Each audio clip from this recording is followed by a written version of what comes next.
Здраво, деца! Слушнете го денешниот возбудлив расказ. Дали го знаеш Том? Тој живее на фарма во Јужна Америка. На неговиот роден ден тој доби живо пиле. Том самиот се грижеше за него. Постепено пилето стана кокошка. Жолтите пердувчиња се преобразија во бели пердови, па затоа Том ја нарече неговата кокошка Госпоѓа Бела. Во шталата ѝ направи гнездо и секогаш кога Госпоѓа Бела ќе снесеше јајце, таа гласно им го кажуваше тоа на сите. Како што житото на нивите растеше се повисоко, Госпоѓа Бела престана да несе јајца. Мамо, што се случува со Госпоѓа Бела? Таа веќе не несе јајца и исчезнува во нивите со жито. Само почекај, Том. Мајка му се насмевна додека зборуваше. А по неколку недели Том дозна зошто. Мамо, види! Од нивите доаѓаше Госпоѓа Бела со цело јато пиленца.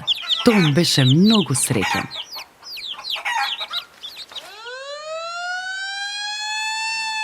Еден ден се слушна аларм за пожар.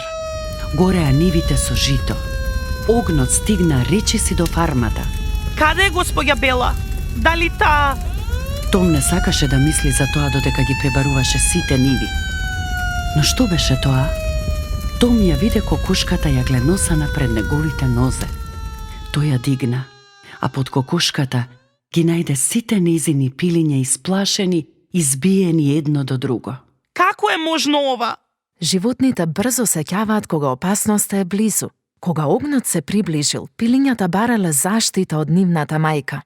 Кокошката можела да летне, но пилињата не можат да летаат.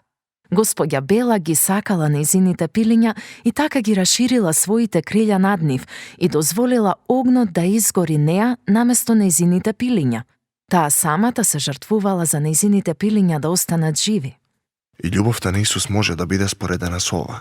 Том, никогаш не заборавај дека Исус го даде својот живот доброволно за ние да можеме да живееме. До следното слушање.